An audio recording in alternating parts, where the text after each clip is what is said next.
Greetings, humans. You have entered the Command Zone, your destination for all aspects of Elder Dragon Highlander. Enjoy your stay. Music. Welcome to the Command Zone. I'm your host, Jimmy Wong. What else does she say? She says, greetings, humans. You have entered the Command Zone. Your destination for all aspects of Elder Dragon Highlander. Enjoy your stay. She's way sexier sounding than you or I are. I don't know, us doing it in sync. Maybe one day we'll just record a joke version on our July 1st episode. Let's try it again really quick. Ready? Okay. Welcome. Greetings. Dang it. There you go. Greetings, humans. You've entered the Command You've Zone. entered. Dang it. Okay. Greetings, humans. You have entered the Command Zone, your destination for all aspects of Elder Dragon Highlander. Enjoy your stay. Have a safe flight. Buckle your seatbelt. It sounds way creepier when we do it. Okay. Yeah, it sounds like twins from like The Shining. Like, hello, human. Like, welcome to the hotel. Rad Rob. I'm your host, Jimmy Wong. How's it? It's Josh Lee Kwai. And we have a really fun topic for you guys today. This is coming straight off of Vegas. We decided, Josh texted me, he's like, well, I guess there's no better time to do it than now. This one is called High Rollaz. Emphasis on the S because it's a dollar sign. High roll dollar signs. Cha-ching. Cha-ching. It's like that song. Boom, boom, ba-doom. Boom, boom, boom, boom. Or, money! or that, all I want to do is and cha-ching. Oh, yeah, the MIA song. Yeah, both of those. And take your money. And that's the whole episode. We're just going to cover those songs as well as keep trying to do the intro voices until we nail it. The main idea of High Rollaz is we're going to talk about the cards that we usually do not talk about. So cards that are more than $25 and way more in today's case. I mean, sometimes you just want to look at a Rolls Royce. Yeah. Sometimes you want to go into the Lambo place and be like, I could drive that. Yeah. I mean, I want a red one. I think a yellow Lambo is pretty sweet. Yeah. In fact, Lambo, Ferrari, those are the only cars you can get in yellow. Yeah. Besides a Camaro. Anything else is like, what are you doing? But those cars, you're like, yep, you should force me to stare at that. Yeah, exactly. We're going to talk about some of those high-rolling cards, why they're expensive, what are the cheaper versions of it, and whether or not it's worth it. But before that, a couple of small announcements. We are on YouTube, youtube.com/a bunch of stuff. We're eventually going to get a custom URL for that. But the link is below. You can click to us to subscribe and see all our videos. Each of our podcasts has a video version of it. The podcast version has no images to show you. The video version shows you all the cards that we talk about. So you can read along with it. There are really cool animations that Josh has done. And we actually had a new guy come in, Geoffrey Palmer. You may have seen some of his animations on the Magic subreddit. He's at LivingCardsMTG on Twitter and on YouTube. And he has created some really cool dynamic like camera zooming in and out animations that we're using in the podcast episodes now on YouTube. So they're a lot of fun to watch. Yeah, you're definitely going to see some stuff you haven't seen before. So we would encourage you to go there, check it out. While you're there, hit the subscribe button. That'll help the show out, even if you don't plan on coming back. But I suggest you do come back because it is cool to watch the show when you can. Yeah, and it'll also send you notifications if you are subscribed and you want that, to your inbox or whatever. So it's also another easy way to keep up with the show without having to follow us on Twitter to know when the show goes up. Or, it's always there so that it just gives you that notification. It's very simple. I would say also that there are some plans in the works possibly to do other video content, which wouldn't be on our normal iTunes feed. Right. So just going there and subscribing now will just keep you up to date on that stuff. We may do some draft videos. We may do some other type of gameplay content. There's a lot of ideas we've been throwing around, and a lot of it will involve video, so that's a good place to find it. Yeah, it'd be really fun to, ideally, I'd love to someday do something where we play matches against each other somehow, or over Skype. A lot of people have asked us. We've just got to figure out a good way to do it and make it digestible, but we definitely have the production capabilities. It's just as far as streamlining the process of producing it. So, yep, that's definitely a good place to get in line for that kind of, and so that you can sort of get the, what's the word? Down low? Sure. The announcements. The announcements. Yeah, the announcements. English is something I'm working on. English is not my language. There's also another exciting announcement. We We have a new contest. That's like the coins going off. I was wondering what that was. Like at the end of every Mario so we're still level. high rollers. Yeah, we're still high money. rollers. Yeah. It's like when I got you. When you hit the flag. Yeah, it's like, you've got more points. It's like, Well, it yes, sounded awesome. exactly like it sounds. I don't know how I didn't. Yeah. A new contest, giveaways, more stuff to give away. Contest. So one of our fans, a listener in GP Vegas, Alex Newman, who also writes articles at mtgbrodeals.com. Yep, you make can sure you go check it there, out. find him. Very cool articles. His Twitter handle is at Alexander New M, the letter M. He donated some packs of the Dark, which is like, I think we said, the fourth It's Magic's newest set ever? Yeah, it's Magic's newest set. It's a very old set. The packs Very are old. actually pretty expensive. There's some really cool cards from it. So you have a chance to win a pack of the Dark, and here's how you do it. You have to go to the internet and use it by going to tappedout.net and entering a deck list that you are having trouble with. It may be incomplete in any number of ways. Either you're trying to maybe cut down some cards, or you wanted it to do something specific and you played it a couple of times and it just didn't get there. And you are having trouble with it in any number of ways. Send us an email with the deck list on tappedout.net, or send us a tweet. Tell us what your deck's trying to do, what troubles you're having, and we're going to help you try and tune it on the show. And if we choose your deck, you win a booster pack Of the Dark. The Dark. And probably some other stuff, because Jimmy likes to throw in extra prizes into those things. I do. I've He's a generous man. Every time a new set comes out, I buy a bunch of random foils and stuff from the set. But yeah, this is here for us to help you guys with a deck that you're having trouble with, and also gives us a chance to analyze some commanders that we never talk about potentially, and also just show some level up moments in there of like what, like we would put this card in because it pushes us towards this, which we think is a better way to play this kind of deck or whatever. And yes, make sure that you do fill out the deck list on Tapped Out and send us that link. So you can go to at CommandCast and send it to us on Twitter, or you can send it to us on email, and that is commandcast@rocketjump.com. Or CommandCast on Twitter. Although if we want you to get detailed about what you're having troubles with the deck, it'll help us. Email is probably going to be easier, but if you can pull it off over Twitter, sure. Yeah, totally. Yep. So make sure you put it in on Tapped Out, and it's very simple. All you do is type in the name of the card. You select that it's a prototype if it's not fully finished, or that's an EDH deck, and that's it. You just put lines in between each of them. It's very simple. It allows us to mouse over each card and get a thumbnail of it. I'm going to tell you right now, if you just send us a list in an email that doesn't have that, you're just not going to win the contest. Yeah, but if you do have that list, you can just go to Tapped Out and copy and paste it in. And yeah, and it should work. All right. Great contest. Very excited. Thank you, Alexander, again, for giving us these packs.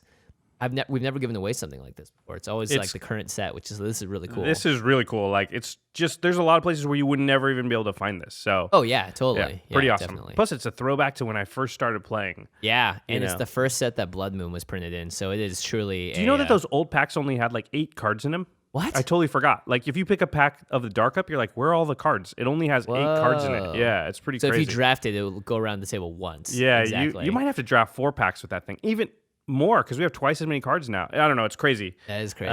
Anyway, I would like to draft it, but we don't have quite that many. Also, we have to give them away. Yeah. And don't worry, Alex. We are going to give them away. I promise. We hear like the foil flipping. All right, let's move on to our main topic. I'm excited about this one. Hi, Rollas. Yeah. It's going to be fun to finally talk about some of these cards. We've really kept ourselves from talking about super expensive cards before, so just now because it's prohibitive, it doesn't we're just make diving sense. in. Let's just talk about We're them. going all the way in, and maybe you know someone that has one of these cards, or you have one of them yourself. Craig is usually the person in our play group that pulls out. A lot one of times, these. like a play group, one guy will have one of these. Yeah, just one. Yeah, and there'll be like one deck that has one crazy card in it. So, and we're not going to talk about things like the Power 9, not like Black Lotus and super expensive. Like, we're not going to talk about things that are banned in EDH. Yeah, we're talking about cards that would be potentially good in EDH, and specifically stuff that's hard to find. And sometimes you wish you could have in your deck because it matches perfectly with what your commander is trying to do. And sometimes maybe there's just a bunch of better alternatives available, and you never have to spend $600 to get this old card. Or but a lot of these cards are expensive because they're very unique, and they've never been printed in quite this manner again because they learned their mistake. Mm-hmm. So some of these are hard to replace. They're maybe replaceable, but not in exactly the same way. So it'll be fun to dive into why they're worth so much. Well, let's talk about the reserve list really quick. What is the reserved list, Josh? Yeah, so the reserve list is it like a reserve list at the library where there are the books that you want to rent? Does anybody even know what a library is anymore? I feel like anybody under the age of 25 doesn't know. It's like a Library of Alexandria or something. Okay, so the reserve list is a list of cards that Wizards of the Coast has come out and said they will never reprint. Oof. And they've also said they won't do a functional reprint, so they won't just like rename the card, but make the text basically the exact same. So these cards are called the reserve list, and as many as exist in the world right now, that's all that are ever going to exist. So this makes the prices crazy on these cards because skyrocket, yeah, and they're actually more safe to invest in because you know that the value is going to hold. So the most classic example of this is the dual lands, the old school dual lands, the tropical islands, the volcanic islands, the taigas, plateaus, all that stuff. Because those are basically the best lands ever printed, and they're never going to be printed again, they're a very safe place to sort of invest into. So the reserve list came about because Wizards did a set called Chronicles, and Chronicles was a reprint. It was the first ever reprint set. Yeah. And what they did is, because the way that the game had been released and there had been so much demand for it that basically every time Wizard released a set of Magic in the early days, it just sold out immediately, and people that wanted it couldn't get it at all. Yeah, because also they didn't print very much. They just didn't have a huge production facility. They didn't have a lot of capital at the time as a company. Like the way that that Wizards of the Coast worked in the early days, they took all their money, printed as much of product as they could. Then they would sell it and take all that money and use all that to print as much product as they could. And then they would sell it all. But even at those rates, it was not enough to meet demand, not even close. So all the early Magic sets, all of them until Fallen Empires, every single one sold out and people were just clamoring to get it. And so they finally released a set called Chronicles, which was an entire set of only reprinted cards. And they just cherry-picked. They didn't go crazy. The Power 9's not in there, but they took a lot of cards and they reprinted them, and Chronicles was a set that they printed a lot of. What this did was it really scared everybody. Everybody that had invested in Magic cards at the time was like, well, I bought a Black Lotus at the time probably for like $25. Ooh, big investment. Yeah, and they're like, but if you can just reprint it at any moment, because they thought it was like a baseball card, where if you have the rookie card for Mickey Mantle, they can never print another rookie card for Mickey Mantle because the year has passed. But Magic wasn't the same way, so they were looking at going, well, if you can just reprint Black Lotus tomorrow, then why will I ever spend any money on cards? Yeah. And there was such an enormous backlash to this that Magic, the Wizards, came out with the reserve list and promised not to reprint these cards. So that's why it exists, because they are very scared to hurt that secondary market and hurt the investment value in cards.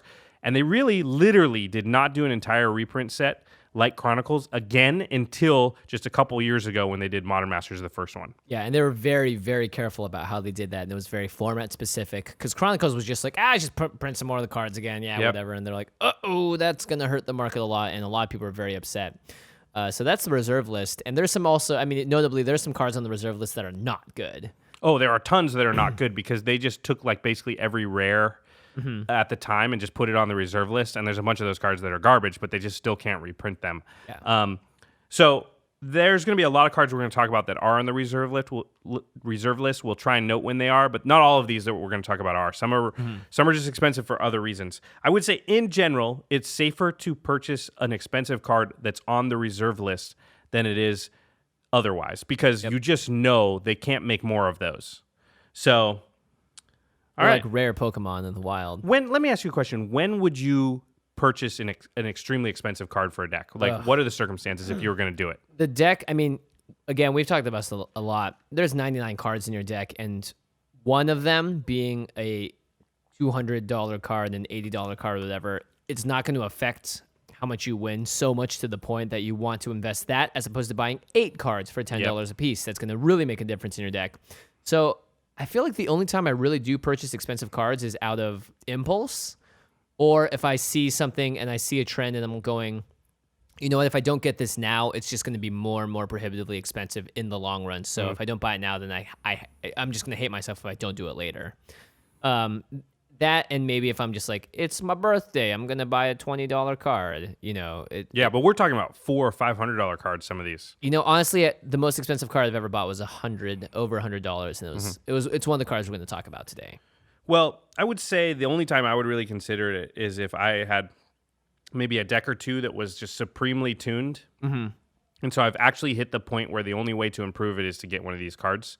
It's the only time I would ever do it. Yeah, and I'd say the only other card I would willingly and happily buy that's over $100 would be a dual land.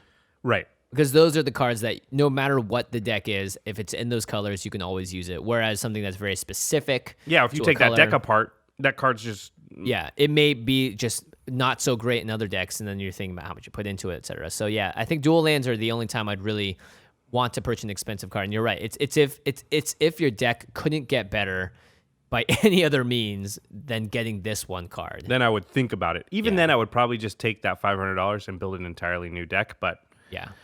Okay, let's talk about the first card. It is actually not on the reserve list. It's very expensive for another reason. Yeah. It's called Imperial Seal. Yeah, so Imperial Seal, it's 1 black for a sorcery. Search your library for a card, then shuffle your library and put that card on top of it. You lose 2 life. So very similar to Vampiric Tutor, but it is a sorcery. The price tag on this baby is between $850 and $900. And why is that? Well, it's mostly because it's from Portal 3 Kingdoms. Yep, Portal 3 Kingdoms. So this is a set that had a very small American print run. It had a much bigger... Did it have an American print run? Yeah, it was an English print run. Right. I think it was Australia, though, right? Oh, really? Well, I don't know the exact details, but basically there are very few English versions of the Portal 3 Kingdoms cards where, like, there are some cards like, I think it's like Leaping Tiger or something, but there's like all these like random Zodiac-based animals and stuff that are like commons that are worth a lot of money as well, just because this set was so not printed, and it's so hard to get the cards from this set. Was it Australia? Yeah, it was not sold in North America. It was made for the Asian market, which is why it has like horsemanship and some other things. Well, notably, every single artist is also Chinese, I believe. Yeah, so. it was, and it was sold in English only in Australia and New Zealand. Okay, so that's why. Yeah. That's why. So there's very few English cards, but even the Asian ones are hard to find. It was supposed to be sort of like a gateway or a learning version of the game for Asia and stuff. But yes, very, very difficult to find. Very difficult to find now. There are a lot of Japanese and Italian versions of these cards that are much cheaper, but it's because there was a much bigger print run. So in English, Imperial Seal is over an $800 card. Yeah, and it's because it's an effect that you want a lot of redundancy for. Because especially in EDH, where you can only have one. So, we were going to talk about cheaper versions of the card. So the cheaper versions of Imperial Seal are Demonic Tutor, Vampiric Tutor, Cruel Tutor, and then another really expensive card, Grim Tutor. And we did a whole episode on tutoring, by the way, if you guys want to find out more about what options you have. So you'd really need all those other ones in your deck before you'd even think about adding this one. And it is only 1 mana. It is very efficient. It's only a sorcery speed, so in some ways it's not amazing. But if you needed one more tutor and you had the money, I guess. I mean, do you think it's worth it? No, not at all. Demonic Tutor costs 1 more and it's put into your hand and just is way better. The other thing I would say also is Rolling Earthquake. Yeah. They reprinted it. Yep, that's There's right. There's nothing to say they wouldn't. I mean, I don't think they will.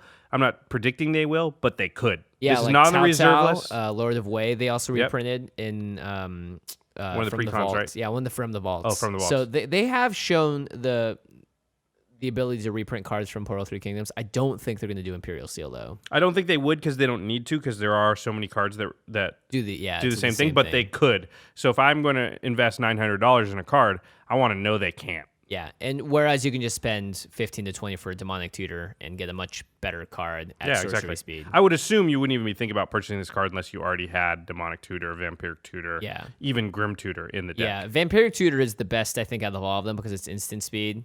And that's why it costs way more than Demonic Tutor. But at the same time, I would be happy with many other versions of this card that do not cost as much.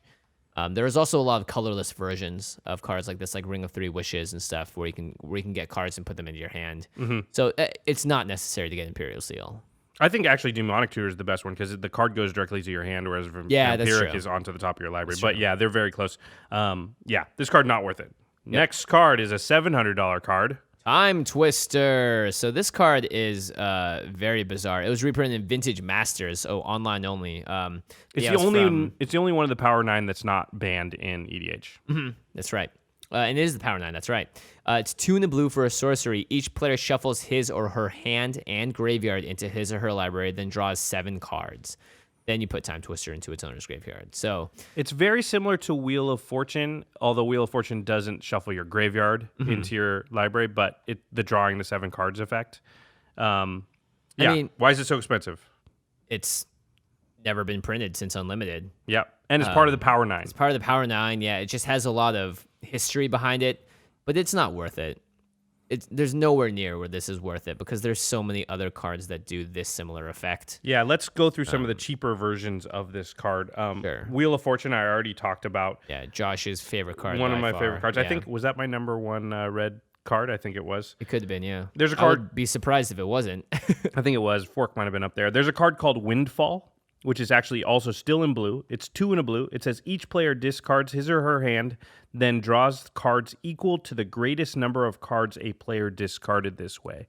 And that was in the Commander Precon as well. Yep. So. And very easy to get a hold of. Very similar effect. I mean, it doesn't take your graveyard and put it into your library, which that's what Timetwister sort of has going for it that these other ones don't, maybe. But still, is that worth $699? Probably not. No. And the reason that you want Timetwister is if you have, for some reason, the absolute need to shuffle your graveyard into your library and to do hand disruption for everyone else. Yeah. In a lot of ways, sometimes Windfall is better because you could be drawing like 80 cards if someone just has a Muldrifter out. You know, it's a really good point. And you would rather have that upside rather than spending all this money on Timetwister. Heck, you know what? You can get Timetwister if you Windfall and drop like Ulamog into your graveyard. Yeah, that's true. Well, and then the next card that I think is similar actually does the same effect as Timetwister, just costs more and it exiles itself. So Time Reversal is 3 and 2 blue. It's one of the animations in the video, by the way. Yeah, it is. It's a very cool one. It might be I think it's our opening animation. Yeah, if you guys watch the video version, you'll see it immediately. It's a sorcery. It says each player shuffles his or her hand and graveyard into his or her library. There you go. Then draws 7 cards. Exile, Time Reversal. So the only real difference here is mana cost and that it exiles itself. So you couldn't recur it somewhere. Cycle it over and over again. Yeah, but it's mostly functionally the same for 2 more mana and $1 billion less. Yeah. So, I mean, here's the thing. Like, it's not a common effect for blue to do the whole everyone discards at the same time. But there are a lot of other options. Is it worth it, Josh, to get Timetwister? Not at all. Unless you are bidding, however, on Wedge's auction for St. Jude's Charity. If a lot of the proceeds of buying the Timetwister are going to help save children's lives, then absolutely it is worth it. Yeah, absolutely. So definitely a big fan of Timetwister not being bought because it's just not necessary. All right, next up we have one that may potentially. Oh, we should say that Timetwister is on the reserve list. Oh, is it? Yeah, for sure. That's definitely another. This next one's on the reserve list too. It's Mishra's Workshop. It's between $800 and $1,000. Holy crap! If you want to, these are mostly near mint prices on TCG Player at the time of this recording. Yeah.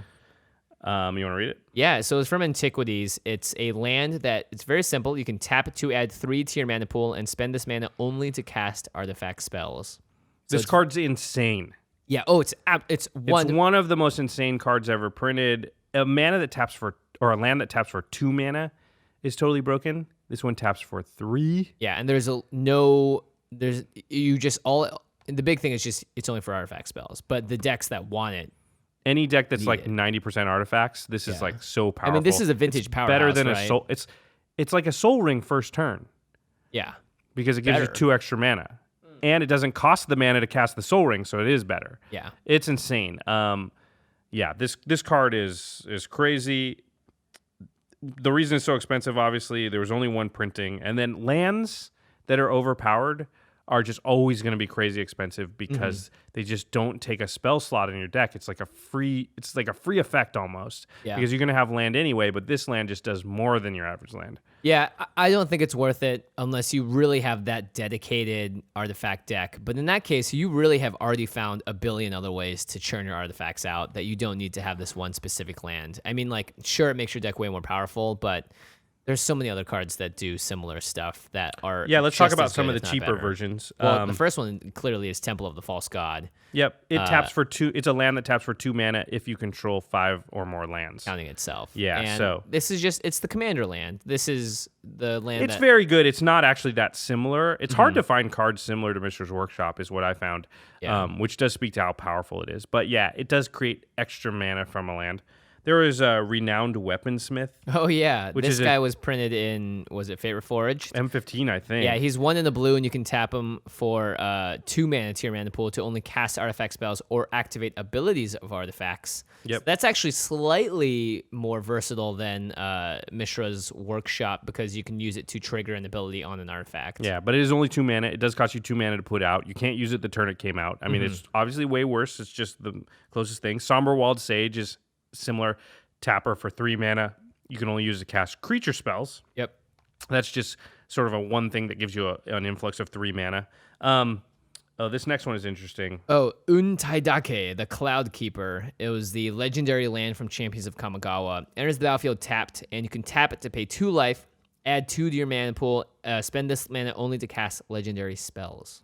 So it has a similar effect. I think this is probably the closest to Mishra's Workshop just because it's still good, like in the early turns. You know, on turn, if you play It'll turn, help you ramp out your general, I guess. Yeah, it doesn't work for artifacts. I mean, listen, I think Mishra's Workshop, as far as the cards we've talked about so far, It's definitely the most. It's the most like plausible that you might purchase it because that effect is extremely difficult to recreate. Yeah.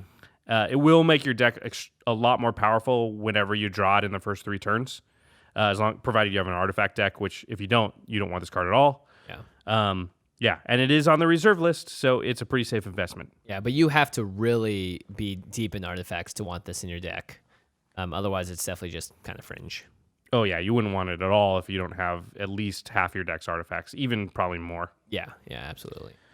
All right, the next one is a $700 card. And it's the one that I've seen in person out of all of these. Oh, yeah. Craig definitely has one of these. It's $700. It's from Legends. It's on the reserve list.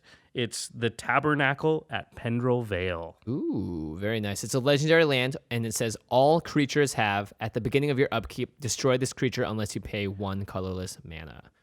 Ugh. It's crazy powerful effect because it's on a land. That's what makes it so insane. It's hard to get rid of once it lands. It costs you nothing. That can't be countered. You know, that's such big things. It makes it so incredibly hard to stop. It just hoses token strategies or heavy creature strategies. If you're playing a deck with, I think Craig plays this in his Grand Arbiter deck, so you're already paying a lot more mana for everything else to come out. Like it's very much, it controls the game in kind of an unfun way sometimes. Now, if you only have like 1 creature out, it's not a big deal at all. But anyone that has 4 or 5 out, it's like, all right, now half your mana is gone unless you sacrifice a creature. Yep.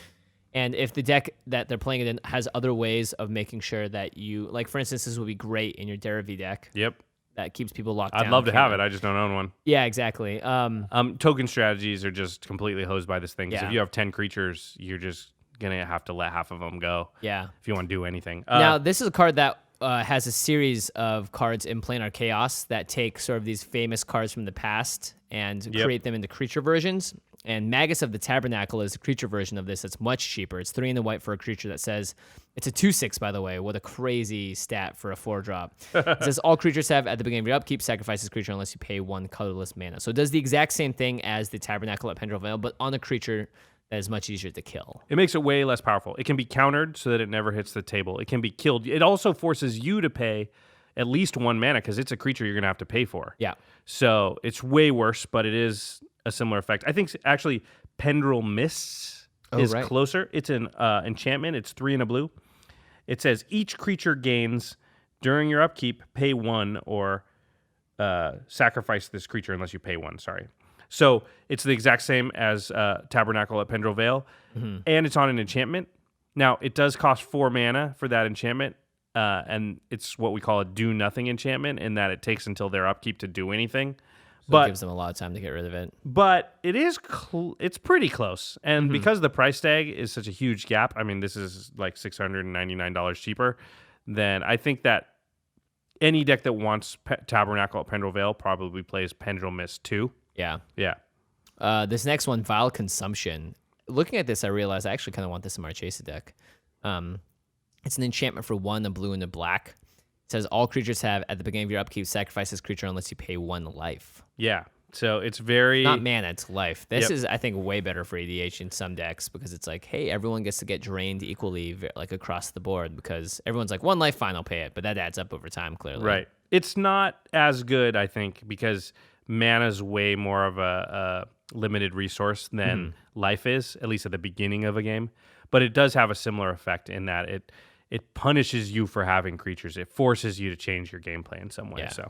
What do you think? Tabernacle worth it? It's worth it. I think if you want, I mean, there's so many decks that can be built around this card coming down and just contributing to the game plan and really doing a lot of work. I think this card's worth it. Yeah, I agree. If I had this amount of money and I was going to spend it on one single card, this would be one I would target in the type of deck that wants it, which is a very creature-light deck that's trying to hate out creatures. Yeah, exactly. You can make it entirely one-sided with how you play this card because you don't have to face the downsides of it as much as your opponents. And I think in a meta, if you have a meta with a lot of creature heavy decks, this is really powerful. Yep. And definitely will shape the game. Okay, the next one is also on the reserve list. It's from Arabian Nights. It's between $400 and $500. It's Bazaar of Baghdad. Oh, this card's really good. Yeah, this card's crazy. So again, it's a land, if we're seeing a theme here. And the land just says, tap it, draw 2 cards, then discard 3 cards. Ayo. Now, this sounds... A lot of people see this and they think, well, that's horrible. I'm losing a card. Well, what if you're playing Carador? In EDH, there are a lot of generals that want stuff in their graveyard. Yeah. Carador literally lets you play a creature out of your graveyard every turn. There are other things like Shieldred that just bring one back out of your graveyard every turn. There's a lot of decks that are just like, I want stuff in my graveyard. I'm actually trying to put stuff there, and this card lets me draw cards while I do it. Yeah, this card's insane. Very, very powerful. It's so expensive because, again, it's on the reserve list. It was only printed 1 time in Arabian Nights, and it's a land. Yep, and guess what? It was reprinted kind of. These Maguses or Magus of the Bazaar, it's again the same Magus of the Moat, Magus of the Bazaar. 1 in the blue for a creature, tap it, discard, draw 2 cards, and discard 3 cards. But it's a 0/1, so it dies to literally everything. Yeah, it's also a creature. So the thing about Bazaar of Baghdad, again, it's a land. You put it out, you can tap it immediately and use it. Can't be countered. You can use it in any color deck as well. Bazaar of only blue, Magus right? Baghdad is blue. Yeah, so definitely extremely powerful. Seeing the discard 3 cards, I'm sure when they printed it originally, they were like, oh, that's the downside. You have to discard 3 cards. Well, yeah, and the game didn't have as much graveyard recursion. It had a little bit, but it wasn't as crazy as it is now. Never mind. That card was broken even when it came out, though. And like any good EDH deck will have cards that are happier in the graveyard, honestly. I think like Anger is a great target for all these cards. Wonder and all those cards. So. Genesis, that kind of stuff. Genesis, yeah. There are a number of cards throughout the history of Magic that are sort of one-time use do this effect. Something like Careful Study, which is 1 blue for a sorcery, and it just says draw 2 cards, then discard 2 cards from your hand. So... It's the same type of effect, but again, Bazaar is reusable every turn. It's the power level gap there is so huge. It's very hard to replace. It is very hard. You think it's worth it? This is another one that is worth it. Yeah, if you have a Carador deck and it's super highly tuned, and you're looking for ways to improve it, you could get to the point where like this is one of the cards that you could sort of target as like I can improve my deck, significantly too, with because this one you get card, this out early. This is like auto ramp for Carador because it's ramp in a different way because each time you ditch stuff to the graveyard, it permanently makes Carador cheaper to play. There's a number of generals too that deal with the graveyard, and a lot of them are going to want this card. So and again, it's a land, and I think so far we've shown that the lands are worth it and the non-lands are not worth it. so far, yeah. All right, on to our next high rollers card. Candelabra of Tawnos. And this is, again, another card that I've seen Craig have. And this is actually, it's super prominent in a big legacy deck, which is why the price has really skyrocketed in the last few years. And it's on the reserve list. It's somewhere between $350 and $400. Oh, you want to read it? Sorry. Yeah. It's a 1-drop artifact. And this may be the first artifact that I think is worth it.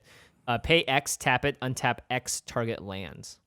Yeah, super powerful. It's used in a high tide in combination with high tide in Legacy, also with like Blue Sun Zenith and some other stuff. But what you can do is high tide makes all your mana tap for 2 mana, so you can tap it once, use half of that mana, untap it, tap it again, get a bajillion mana, mill them out, or draw a bunch of cards, other shenanigans.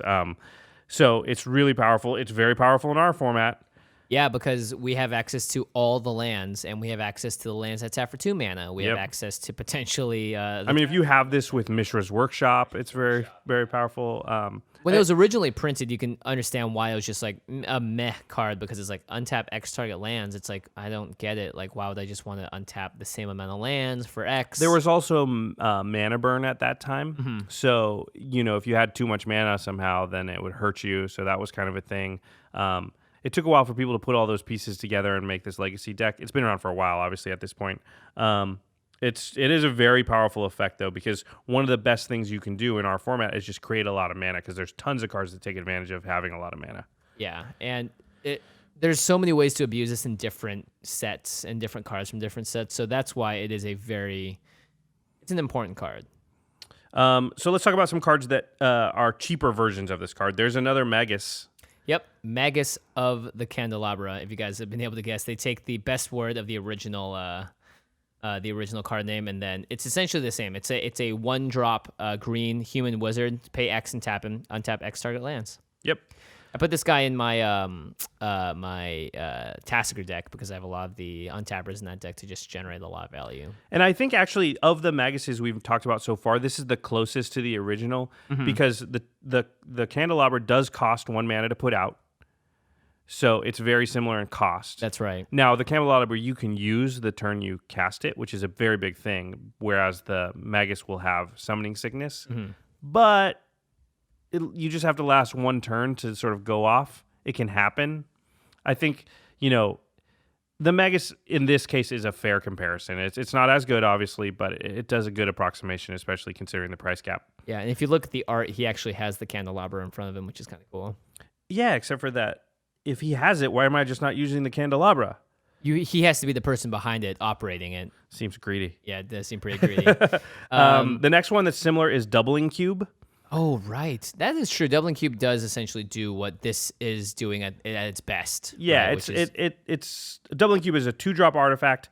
You pay 3 mana, tap the Doubling Cube, and you double the amount of each type of mana in your mana pool. So it just literally doubles you. And we had James Pianca on long ago talking about a deck he had that used this. It's a very powerful card in any deck that's creating a large amount of mana and has uses for a large amount of mana. If you had a lot of X spells and so on. I would assume any EDH deck that wants a Candelabra already has a Doubling Cube in it. Yeah. But this is a good substitute. Yeah. It's also, I mean, the Candelabra is also really good with cards like Dust Bowl or whatever, cards that you need to use to kill other lands or whatever. Yeah, true, because you can use the lands twice. Yeah. Or any sort of sacrifice lands as well, like Mirren. Because you need to tap them to sacrifice, right? Oh, true. If you just wanted to do it on the turn they came into play or something, if they come in tapped. Yeah, exactly. Or, I mean, it's just able to, like, let's say you've already used your Mirren the Moaning Well to sacrifice one thing. Oh, sacrifice. Sorry, I thought you meant sacrifice the land. No. Yeah, you can't sack it twice. But yeah, you could sacrifice 2 creatures that way, maybe. Yeah. Mirari's Wake also does a very similar job to what the Candelabra does, which is you just double your mana. And there's a couple of cards that do the same sort of thing. Yeah, in black, there's tons of cards that do this, like Crypt Ghast and all that stuff. Cabal Coffers. Yeah. So do you think this card is worth it?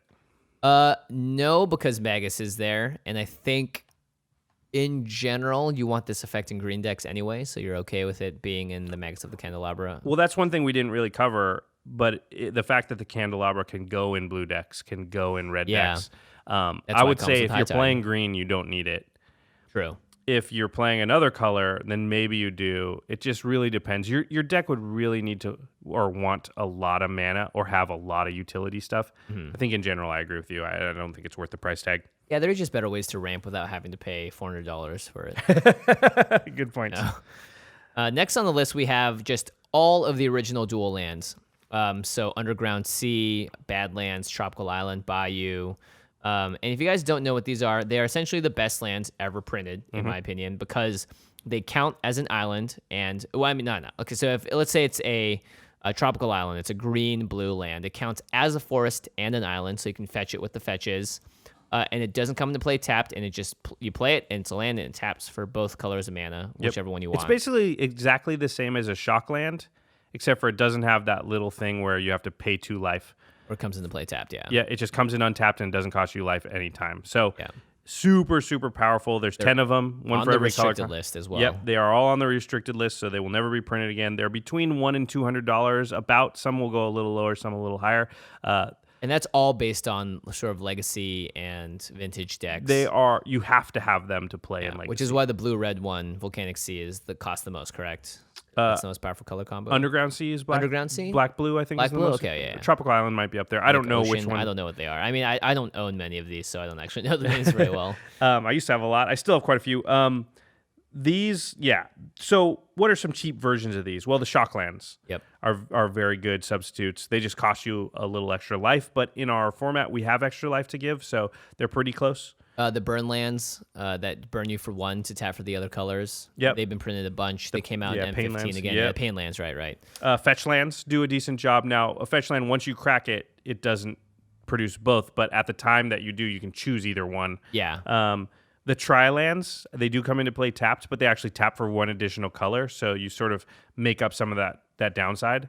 The big thing about these is just that they come into play untapped with no restrictions. That's why they cost so much, and that's why they're so amazing. And the reserve list, clearly. Yeah. But, I mean, I honestly sometimes would... if I had a choice, I think I would take a tri-land over a dual land if I was playing a 3-color commander deck. That's interesting. I think in 5-color, I might. I don't know about tricolor. But it just sucks trying to find that last land if you only have 2 of the colors. So I'm just thinking a tri-land does at least open you up to being able to, for the most part, cast most of the cards in your deck. It's true. Although if you're playing 3 colors, then what is that? That's 1, 2, 3 different dual lands, but there's only going to be 1 tri-land that covers those 3 colors. So I don't know. I'm not sure if these are worth it or not. It's really hard to say. I love lands. So for me, in general, this is where I choose to put some of this extra, But I think they're worth it. But do they make your deck a lot $200 better? Probably not. Yeah, that's right. That's true. I mean, in terms of investment, these are some of the best investments you can make for buying a card because they're never going to go down in price. They're only ever going to go up. I mean, the only way they go down is if you spill water on them or something like that. Yeah. If the condition of them goes down. But you're right. The price won't naturally go down. But they are cards there's a lot of cards that simulate what they do. I mean, if you look at Bazaar of Baghdad, for example, there's just not very many cards that can even do what it does. Yeah, that's very true. Whereas, literally like a life land or a refuge land or even a bounce land, it simulates the effect of a dual land pretty well. It's 80% as good. Yeah. So it's a format where it's okay to take a turn off to play a land that comes into play tapped. Yeah, especially if turn 1, 2, 3, where you're probably not doing much anyway. And if you're using the shock lands that you're paying 2 life for it, then sure, whatever. You're going down 38 and now you have access to your colors. It's almost as though you didn't have to pay the life for it. And really, when you look at it, how often do you play your shock land and let it come into play tapped because you don't need that mana that turn? Yeah. It's fairly often. Yeah, exactly. So, yeah. I don't know. This is I hate to say that it's not worth it because I personally do buy these sometimes. Yeah, but you're right. It doesn't make your deck $200 better in the same way that the Candelabra or the Tabernacle might. Yeah. So from an investment standpoint, they're worth it. From a gameplay standpoint, maybe not. It's up to you, really, I think. Up next, Forcefield. This is an old one. Oldie but a goodie. Use the Forcefield. Use the Forcefield. That's good. This was originally from Alpha Beta Unlimited and has been on the reserve list. Yeah, it's on the reserve list. It's the 3-drop for an artifact. You can pay 1, and the next time an unblocked creature of your choice would deal combat damage to you this turn, prevent all but 1 of that damage. It's a $100 to $200, or about $150, $200. Mm-hmm. The reason this is so powerful is because this effect is almost exclusively white. Right. If you're playing white, you don't actually need Forcefield. There's tons of cards that do what this does. But if you're playing any other color, it's very powerful, and it stops commander damage. Yeah, well, it takes it down to 1, right? Yeah, I mean, basically stops it. Also, Infect and commander damage have a really tough time if you get Forcefield out. If somebody's Rafiking you, it's just really hard to get through it. They're just not going to get much damage through. It's also better than the Maze of Ith as well because you can do it to multiple creatures. Also gets around hexproof because it's not targeting the creature. Really? Yeah, the next time an unblocked creature of your choice. Yeah. Wow, that's actually extremely powerful. That's way better than Maze of Ith in that case. Yeah, so it's super, super strong. Yeah, it's just really, there's not another card that does exactly what this does outside of white. Now, white has a whole bunch. Yeah. And I would hazard to say, if you're thinking about putting this in a white deck, don't bother to spend the money on it. You have plenty of other Forcefield imitators in there already. Yeah, we'll talk about some of the cards that are similar, cheaper versions, but they're mostly in white. So there's Righteous Aura. Righteous Aura is 1 and a white for an enchantment. It says pay a white and pay 2 life. The next time a source of your choice would deal damage to you, this turn, prevent that damage. So you take 2 damage instead of whatever damage you were going to take. It's pretty good, but it's, it's one good. It's not 2. color specific. In this case, you are preventing all of the commander damage, which is nice, instead of taking 1. It's very good against commander damage and infect. Yeah, exactly. There's also Protective Sphere, which is 2 in the white for an enchantment, and you can pay 1 and pay 1 life, prevent all damage that will be dealt to you by a source of your choice that shares a color with the mana spent on this activation cost. So this is much more like, if it's a black creature, you have to play black. Yeah, it's not as good, but this is like a 5-color deck. Yeah, you would put this in the 5-color deck for sure. And then there's Delaying Shield. It's 3 and a white for an enchantment. It says if damage would be dealt to you, put that many delay counters on Delaying Shield instead. At the beginning of your upkeep, remove all delay counters from Delaying Shield. And for each delay counter removed this way, you either lose 1 life or pay 1 and a white. Ooh, I like this one a lot. Yeah, so it doesn't actually require a ton of you, and it does counteract infect and commander damage, which is a lot of what Forcefield is good at. A lot of sources dealing damage to you, these cards like Forcefield are not great against. Yeah. But Delaying Shield just definitely takes like infect and makes it not important. I feel like this would be good in Wedge's Angus McKenzie deck. Probably, yeah, because you could just choose to delay. Never take damage. Yeah, you're just trying to delay and try to get the game to a draw.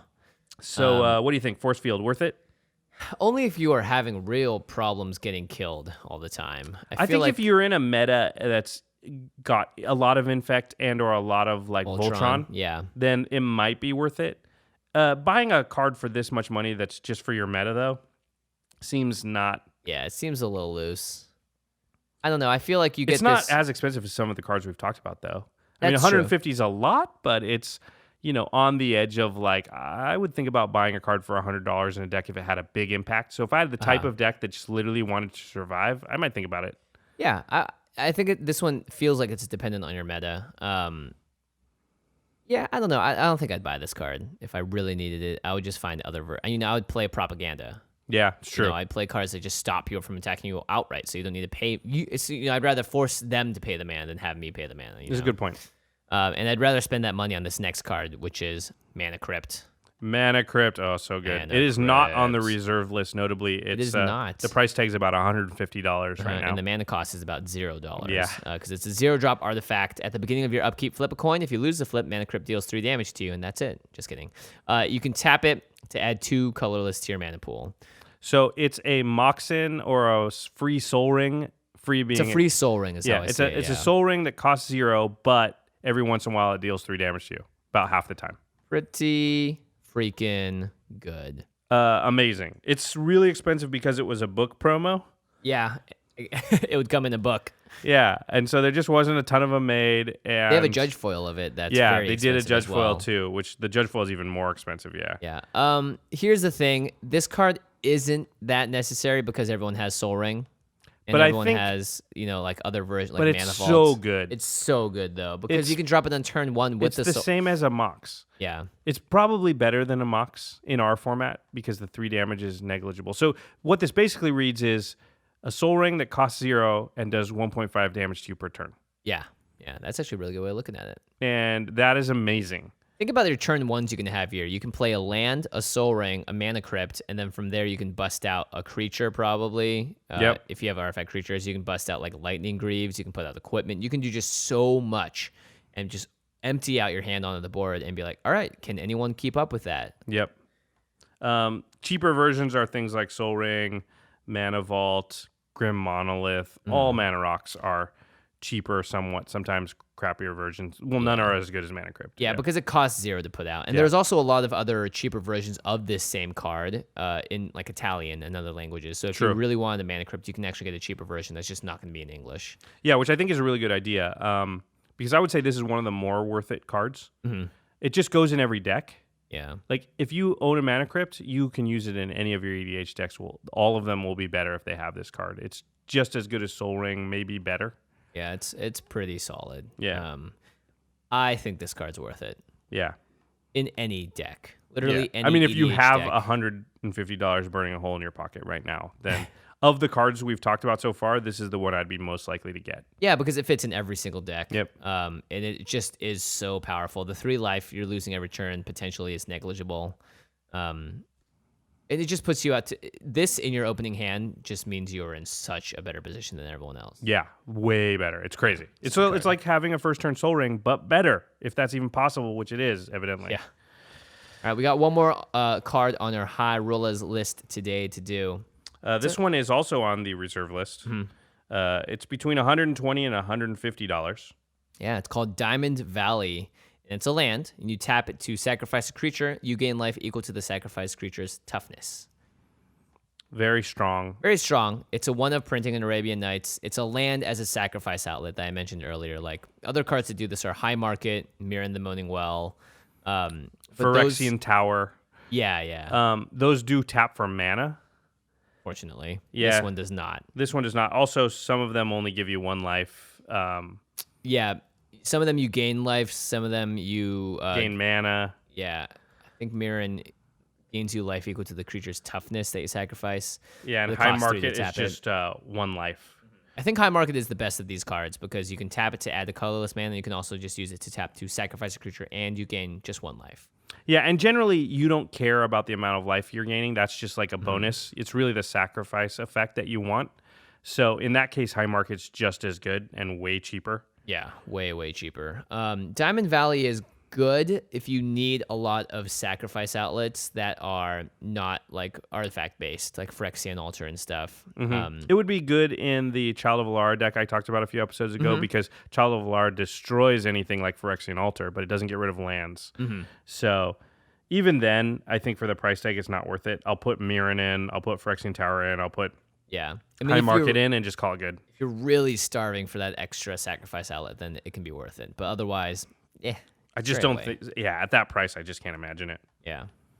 All right. Well, that's going to get through our first 10 high rollaz cards. Rollaz, roll the dice, baby. This is probably going to be a reoccurring thing we do. There's a lot of cards in the history of Magic that are expensive, although there are fewer above the $100 mark than you would think. Yeah, the drop-off is really sudden. It's also like cards that are worth it in EDH. That's true, because there are a whole bunch of cards that are basically Power 9 cards, or they're just expensive, just the alpha or beta versions. We're talking about the cheapest version of the card you could possibly get a hold of when we talk about the price. Yeah. That's still near mint. So, all right, ready for the end step? Yeah, move on. All right, I have a cool one. I like spicy things. Spicy food. Yeah, I'm very into spicy food. So Some meatballs. So recently, there used to be this farmer's market when I lived in Hawaii, and there was this one stand that had really good ghost pepper salsa. Ooh, ghost pepper, the spiciest pepper in the world. So I was talking about it with my girlfriend, and I was really like reminiscing about it, and I was bummed because I haven't been able to find a really good ghost pepper salsa. And so I got on Amazon, and I just Googled ghost pepper salsa, and I ordered like 5 different ones because I was like. Because usually they're bad, the ones that you get over the internet. And I was like, if I just order one, the chance of it being bad is pretty good. So I'll just order a bunch, and hopefully one of them will be good. And I did find one that I like. So if if you like spicy foods like I do, if you're a chili head, then Mrs. Renfro's ghost pepper salsa is actually very good. Now, it's not the spiciest ghost pepper salsa I've ever had. But when I'm looking for the salsa, I'm not just only thinking like I want the spiciest thing I can find. I also want it to taste good. Right. And so this one actually has really good flavor. The spiciness is supposed to add to the flavor, not cover it up or detract from it. Yeah, I ordered some other ones that were more spicy, but the taste of them, maybe they were a little sweet or they were too tomatoey or whatever. But this one, Mrs. Renfro's ghost pepper salsa, if you like spicy stuff, I do recommend it. I really enjoyed it. Very nice. I love ghost pepper. Yeah, you a big fan? Yeah. Every time my friend has some ghost pepper, a bottle of it in his fridge, and he never uses it because he's like, I had no idea what I was getting myself into. I just love it because it makes your whole mouth like go. Oh yeah. And just stays. It's a very consistent, even level of spiciness that doesn't like make you go like, I have to drink tons of milk and eat bread right now. Well, it can. Yeah, exactly. But if you can handle any level of spiciness and just you take the smallest amount of this stuff and you just mix it in to ketchup or whatever, and then it just kicks everything up a huge amount. So I love me some spicy food, and ghost pepper is great. That's nice. Mrs. Renfro's, huh? Mrs. Renfro's, check it out. I'm looking on the website. They make cheese sauce, barbecue sauce. They have just straight peppers, and they also have relish. Wow. So it looks like they have a lot of options here. I think I might have to take you up on this. You got to order some ghost pepper salsa. Yeah, let me know. I'm going to come over. I'm going to eat some. My mouth is watering thinking about it right now. So good. It's so good. I ate so much of it that literally I went to bed that night and my mouth was still tingling from the spiciness of it. I think actually we ate a ton of spicy food in Vegas, and my mouth is punishing me for it now. I have like sores on my tongue and stuff. It's been hard to talk all night because it hurts every time I say certain my syllables. lips are still chapped, I'll say that, man. Yeah. Vegas is brutal on your skin and on your lips. Yeah, and your wallet. And your wallet. All right, don't forget to check out our sister podcast, The Masters of Modern. Alex and Ben do a really great job. In fact, Ben got 96th place at the GP. Yeah, he was amazing. He was in the money. He had a really good. I think he went 7-2 the first day, and then I think he only lost 2 games the second day, right? Yeah, no, I think he ended at 11-3 or something. Pretty good. He did really well. Yeah, he placed in the top 100. It was his first time day 2ing as well, so that's a huge feat to make it through all his draft pods and stuff and still come out super with a great record. He was smart. He went to bed early. He woke up that morning, worked out. He was like, In fact, he was working out at the time you and I were actually going to sleep. So he was very smart about it. Those guys are smart. You should definitely go check out their show. You can follow them on Twitter at the MMCast. Yeah, and also a belated happy birthday to Ben. We're recording this on Thursday, but his birthday party's in 2 days. So I'm happy birthday, Ben. Happy birthday, Ben, buddy. I love Tom Cruise, I guess. Yeah, he's having a Tom Cruise themed birthday party, which I'm excited about. I'm going to enter the danger zone thanks to Kenny Loggins.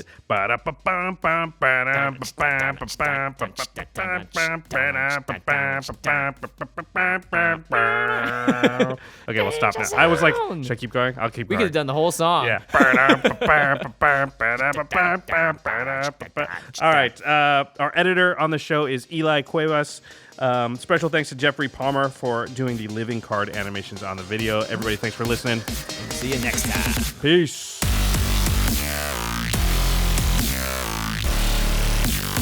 Thank you for your attention. For further inquiries, send an email to commandcast@rocketjump.com or ask us on Twitter @JFWong and @JoshLeeQuai. See you later, alligator. Greetings, humans.